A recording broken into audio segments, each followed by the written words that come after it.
জয়মূল্যবাসী, আমি কাশীনাথ মণ্ডল, ছাত্র যুব বেরোজগার স্টেট ইনচার্জ ওয়েস্ট বেঙ্গল। আজকে মূলত বলার বিশ্ববিখ্যাত বাবা সাহেব ডক্টর বি.আর. আম্বেদকর জন্মদিন ওনার 1891 সালের 14ই এপ্রিল, মানে আজকের দিনে বাবা সাহেব ডক্টর বি.আর. আম্বেদকর তিনি জন্মগ্রহণ করেছিলেন। তার সারা জীবনের লেখনী, আন্দোলন কোনোটাই গল্প নয়, সারা জীবনটাই একটা বিপ্লবের ইতিহাস। সব আলোচনা করার সময় যদিও আজকে নেই, যতটুকু সংক্ষিপ্ত আজকে আলোচনা করা যায়, মূলত তিনি বলেছিলেন যে আমার যে অসমাপ্ত কাজ, এই অসমাপ্ত কাজকে পরবর্তী প্রজন্মকে এগিয়ে নিয়ে যেতে হবে। এটাই তার মনের ইচ্ছা। এবং তিনি বলেছিলেন, শাসন কর্তৃ জামাত বানো, মানে শাসক হও। তোমার দরজায় গিয়ে লিখে রেখে দাও, তুমি আগামী দিনের শাসক হবে এই দেশের। এবং তিনি সংবিধানের যখন কমিটির চেয়ারম্যান হন এবং দায়িত্ব নিয়ে সংবিধানটা যখন অনেক কঠিন পরিস্থিতির মাধ্যমেও সংবিধান লিখে আমাদের এসসি, এসটি, ওবিসি এবং ধর্মান্তরিত মাইনরিটি, মুসলিম, খ্রিস্টান, বুদ্ধিস্ট, জৈন, শিখ, ইসাই, লিঙ্গায়েত, তিনি সংবিধানে বিভিন্নভাবে অধিকার দিয়ে গিয়েছিলেন। কিছু ফান্ডামেন্টাল রাইট আর কিছু রাইট, যেমন একটা আলোচনা করি। 19 নম্বর আর্টিকেলে তিনি দিয়েছিলেন freedom of the speech, freedom of the expression, কথা বলার অধিকার, সভা সমিতি করার অধিকার, সারা ভারতবর্ষে সংগঠন করার অধিকার, ভ্রমণের অধিকার, 15(4) শিক্ষার অধিকার দিয়েছিলেন, 16(4) চাকরি, ব্যবসা করার, আয় করার অধিকার দিয়েছিলেন। এরকম কিছু ফান্ডামেন্টাল রাইট তিনি দিয়েছিলেন। আজকে যে ফান্ডামেন্টাল রাইট, মৌলিক অধিকার, আজকে বিপন্ন। ডেমোক্রেসি বলে যে দেশটা আজকে চলছে, ডেমোক্রেসি নয়, এটা ব্রাহ্মণ্যকেশী। তাই বাবা সাহেবের জন্মদিনে আজকে শুধু এই 14ই এপ্রিল দিনটা পালন করলে হবে না, ধুমধাম করে আনন্দ করলে হবে না, আর তারপরে সারা বছর ঘরে ঢুকে গেলে হবে না। বাবা সাহেবের আন্দোলন বুঝতে গেলে, জানতে গেলে সারা বছর কাজ করতে হবে, বাবা সাহেবের বই পড়তে হবে, বাবা সাহেবের আন্দোলন সম্বন্ধে জানতে হবে। আমরা এসসি, এসটি, ওবিসি এবং মাইনরিটিরা সংবিধানে কি অধিকার পেয়েছি, সেই অধিকার আজকে আমরা পাচ্ছি না, সেটা জানার দরকার। এবং সর্বোপরি সেটা জেনে, শিক্ষিত হয়ে এবং সংগঠিত হয়ে আন্দোলন করার দরকার, যা আমরা অধিকার ফিরে পেতে চাই। কারণ অধিকার ভিক্ষায় মেলে না, অধিকার আবেদন নিবেদনে মেলে না, অধিকার ঘাম ঝরিয়ে আন্দোলনের মাধ্যমে অধিকার আদায় করে নিতে হয়। যেমন বাবা সাহেব আমাদের সংবিধানের প্রিয়াম্বেলে লিখেছেন প্রস্তাবনায়, ইকুয়ালিটি, লিবার্টি, ফ্র্যাটার্নিটি, জাস্টিস, সমতা, স্বতন্ত্রতা, বন্ধুত্ব এবং ন্যায় বিচার। আজকে ইকুয়ালিটি কি আমরা পাচ্ছি? সমতা কি পাচ্ছি? পাচ্ছি না। লিবার্টি, স্বাধীনতা আমরা কি পেয়েছি? উত্তর হবে না। কারণ আজকে প্রধানমন্ত্রী ঘোষণা করছেন 80 কোটি মানুষকে 5 কিলো করে আনাজ দেবেন। তার মানে উল্টো দিকে যদি আমি বলি 80 কোটি মানুষ দারিদ্র সীমার নিচে, তাহলে আমরা স্বাধীনতা যে পেলাম, তাহলে 80 কোটি মানুষকে 5 কিলো করে আনাজ দিতে হবে কেন? কেন মানুষকে, ঘরের মেয়েদের 500 টাকা করে, 1000 টাকা করে দিতে হবে?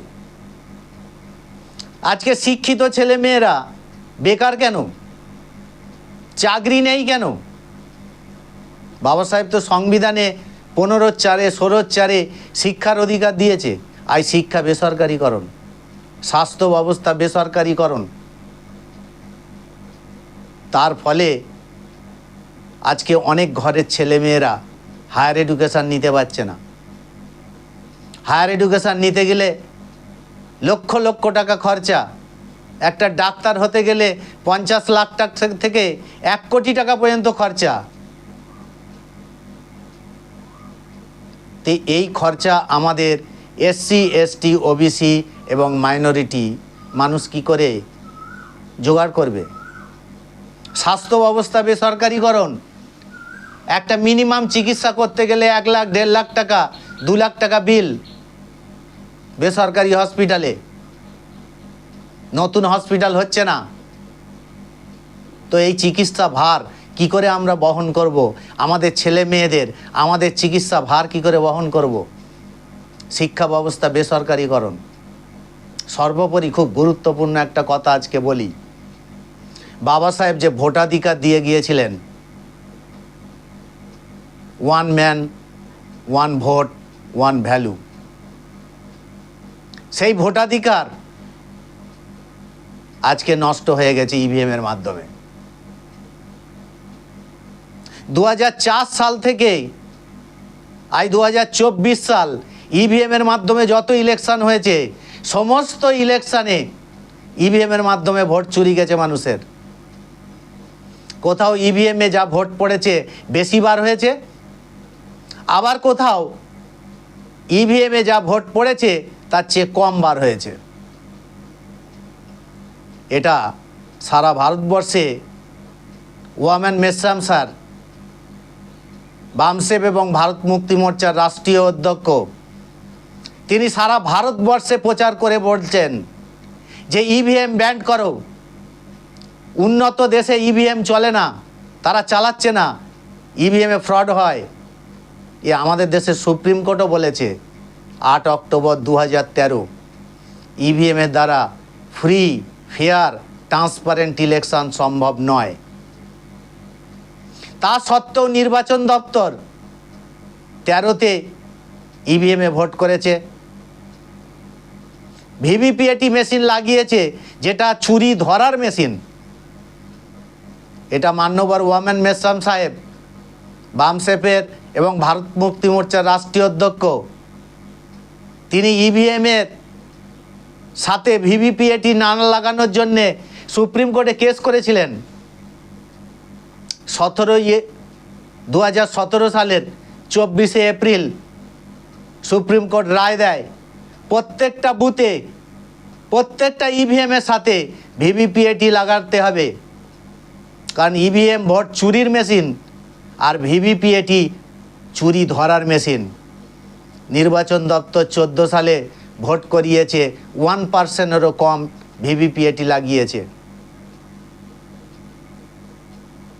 2019-এ লোকসভা ইলেকশন করিয়েছে, প্রত্যেকটা বুথে ইভিএমের সাথে ভিভিপিএটি মেশিন লাগিয়েছিল নির্বাচন দপ্তর, কিন্তু তার কাউন্টিং হয়নি, 100% কাউন্টিং হয়নি। এবং মেশ্রাম সাহেব বলেছে, প্রধানমন্ত্রী মোদিজি বারাণসী থেকে জিতেছেন, 11 লাখ ভোট পড়েছিল, পোলিং হয়েছিল, আর ইভিএম থেকে বার হয়েছে 12,87,000 ভোট। তাহলে ইভিএম যদি স্বচ্ছ হয়, তাহলে বারাণসীতে প্রধানমন্ত্রী মোদিজির ভোট 1,87,000 ভোট বেশি বার হলো। এ আমি বলছি না, এ বামসেফ ভারত মুক্তি মোর্চার সর্বভারতীয় রাষ্ট্রাধ্যক্ষ ওয়ামেন মেশ্রাম সাহেব বলেছেন, নির্বাচন দপ্তরের বিরুদ্ধে তিনি আঙুল তুলেছেন, সারা ভারতবর্ষে তিনি প্রচার করে বেড়াচ্ছেন। নির্বাচন দপ্তর যদি এটাকে সত্য না হয়, তাহলে নির্বাচন দপ্তর তাকে অ্যারেস্ট করছে না কেন? ওয়ামেন মেশ্রাম সাহেবকে অ্যারেস্ট করছেন না কেন? নির্বাচন দপ্তর আজকে গ্রামে গ্রামে ইভিএম মেশিন নিয়ে যাচ্ছে, ইভিএমে কোনো ভোট চুরি হয় না, ইভিএমে হ্যাক হয় না, এটা সুপ্রিম কোর্টে বলে দিলেই ভালো হতো। সুপ্রিম কোর্ট যে রায় দিয়েছে সে রায় আজও পর্যন্ত পাল্টায়নি। 8 অক্টোবর 2013 ইভিএমের দ্বারা ফ্রি, ফেয়ার, ট্রান্সপারেন্ট ইলেকশন হয় না। তাই আজকের দিনে 14 এপ্রিল বাবা সাহেবের জন্মদিনে এসসি, এসটি, ওবিসি এবং মাইনরিটি সম্প্রদায়ের যারা মানুষ আছে, বিশেষ করে বাংলায় 95% মানুষ এসসি, এসটি, ওবিসি, মাইনরিটি, তাদের আজ জাগ্রত করার দিন, জাগ্রত হওয়ার দিন যে আমাদের ভোটাধিকার প্রথম দরকার, ভোটের অধিকার প্রথম বাঁচানো দরকার, তারপরে তো অন্য জিনিস চাইব। খাদ্য নেই, বস্ত্র নেই, বাসস্থান নেই, স্বাস্থ্য নেই, চিকিৎসা নেই, রোজগার নেই, এ তো আমাদের আছে দৈনন্দিন জীবন। তাই প্রথম ভোটাধিকার বাঁচানোর জন্যে আমাদের লড়াই করতে হবে। এবং এসসি, এসটি, ওবিসি, মাইনরিটি, বাংলায় 95%, সারা ভারতবর্ষে 90% মানুষকে এক হয়ে এই ভোটের অধিকার আদায়ের জন্যে এবং যাতে আগামী দিনে ব্যালট পেপারে ভোট হয় তার জন্যে আন্দোলন করতে হবে। এই আবেদনটুকু রেখে আমি কাশীনাথ মণ্ডল আজকের এই বাবা সাহেবের জন্মদিনে আপনাদের সামনে কথাগুলো তুলে ধরলাম। জয় মুল্লিবাসী, জয় সংবিধান।